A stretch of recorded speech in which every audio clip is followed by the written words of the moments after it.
Okay, so Mn12Bird on his What's in Your PC Redux video told people to post video responses talking about their PCs.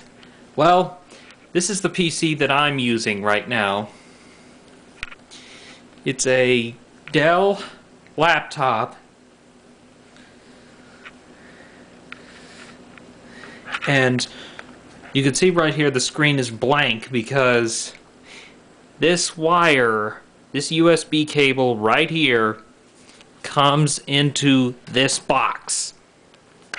And this box is a Kensington docking station, which is connected to all of this. See, I can connect it to my speakers, my monitor here. You know, so I can basically use it as if it's a desktop machine.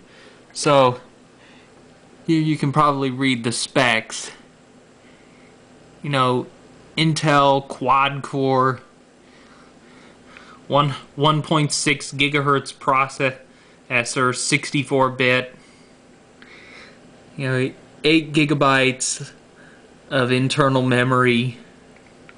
So, as laptops go, it's pretty high-end.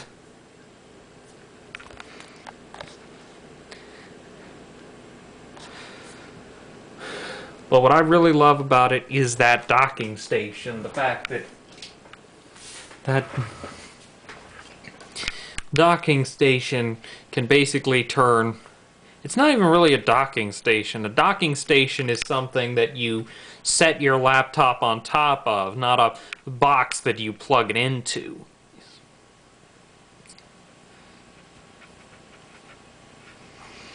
But, you know, these are my basic Altec Lansing speakers that I had not for this desktop computer, but for the computer that I had before this one that unfortunately got stolen. And ever since I've been on this laptop, I've been running Windows 7. I was basically running Windows XP until very recently. Now,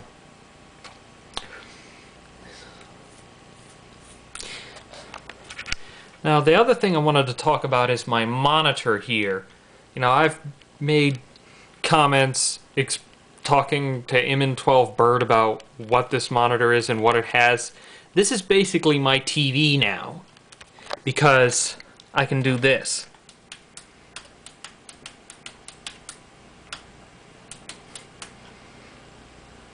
See, I switched it to the component input, and that's Resident Evil 4 you're looking at there. Now, the switching is very complicated, and there's a lot of different switches that you have to throw to switch to different inputs. First of all, you can see I've got a switch box here, got another switch box here, and another one back there. Well,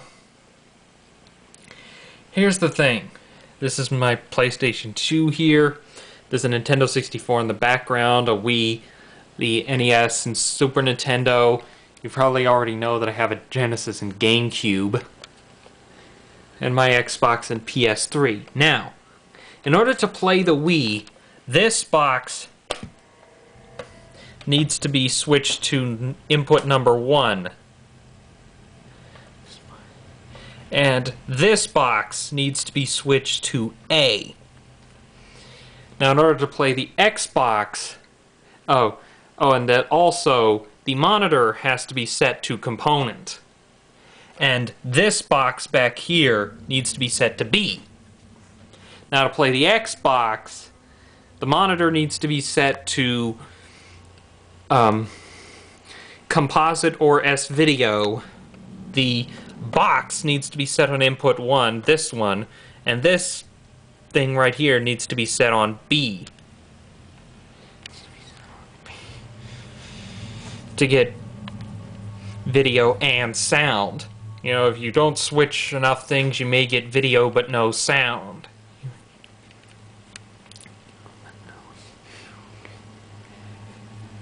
To play the PS2, this box needs to be on 3, and this box back here needs to be on A, because they're both components.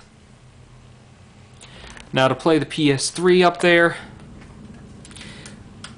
the monitor needs to be on HDMI.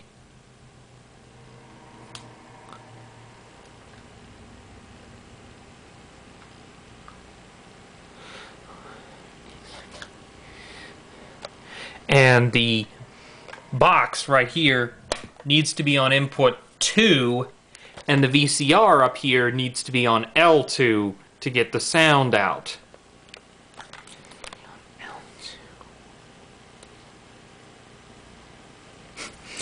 Sounding pretty complicated yet? Oh, we haven't even gotten started. To play the NES here, the VCR needs to be on input 1, this box needs to be on input 2, and the monitor needs to be on composite. To play the Genesis, I have to unplug these audio cables and plug this thing in, and the VCR needs to be on L2, the monitor needs to be on composite. Look at that, you can see the infrared lights in the Wii sensor bar.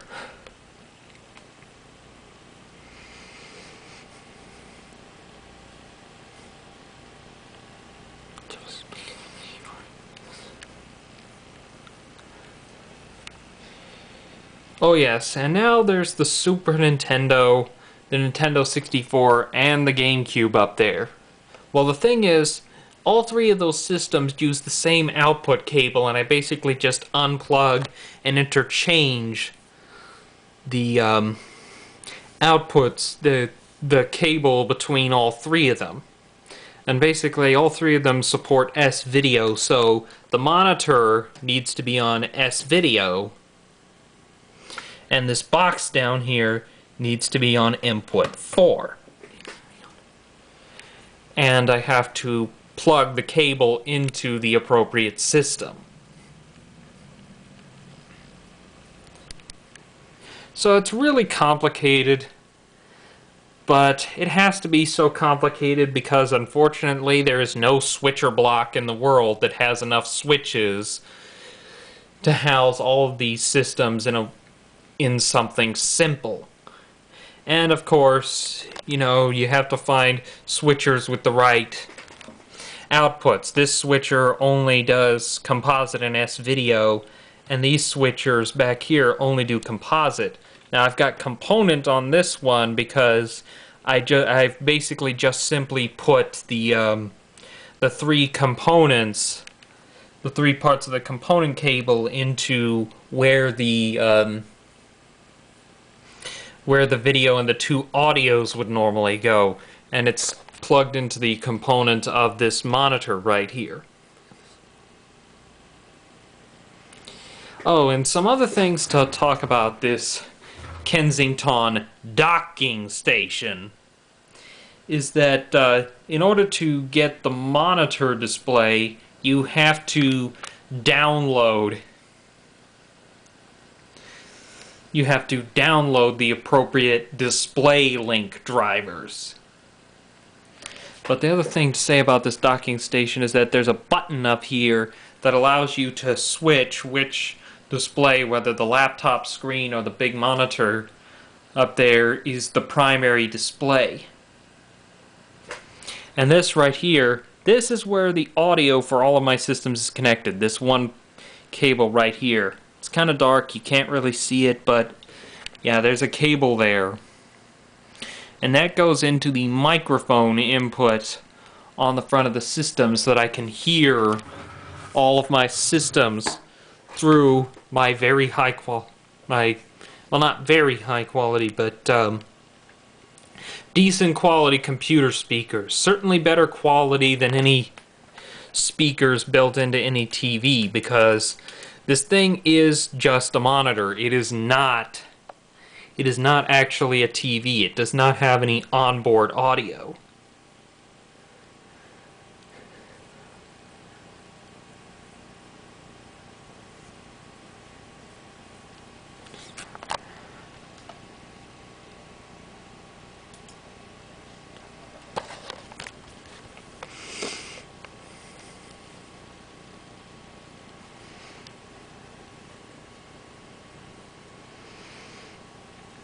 And that's basically my computer now, and that's basically explaining how difficult my setup is.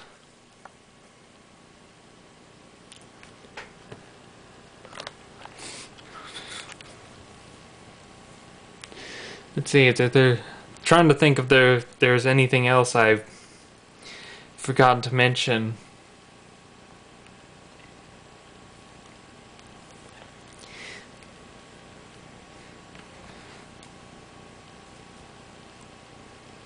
Oh yeah, the VCR up here is how I watch TV. Now, of course, I don't get any HD channels or anything on that VCR, but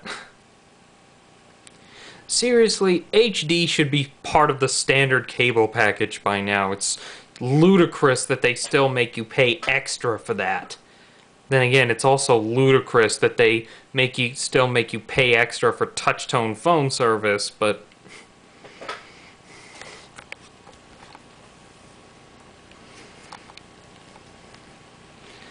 I don't really know what else to say about that.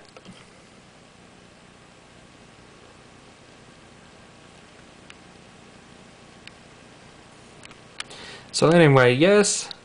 And the other thing I wanted to comment about is what a space saver this kind of setup is. Since I can basically just use the nice high-resolution monitor that I use for my computer for all my other things and don't have to have a separate TV in the same room. It's a real space saver. And of course I also had to put this big rack in the room to house all of my systems, and my printer has to sit way over there, but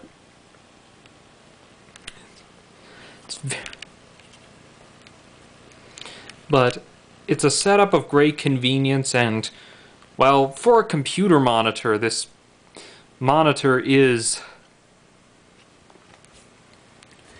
very large, so I can sit pretty far away from it if I want to relax and just watch a movie or something.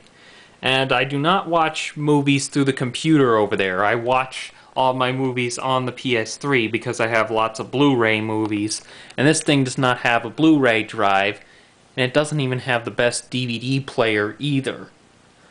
I mean, pretty much all computers come with that Cyberlink Power DVD program, but the thing is, they keep downsizing it. They keep taking more and more features away. I mean, the original version had like 1,000 different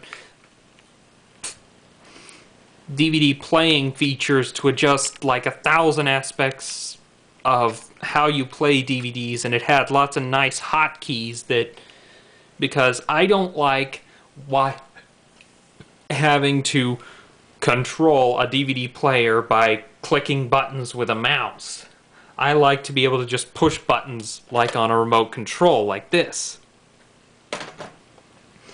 And the thing is, with the newest version of Power DVD, they've taken away most of the hotkeys, most of the quick keys that you can just push on the keyboard to execute functions. And I really hate that.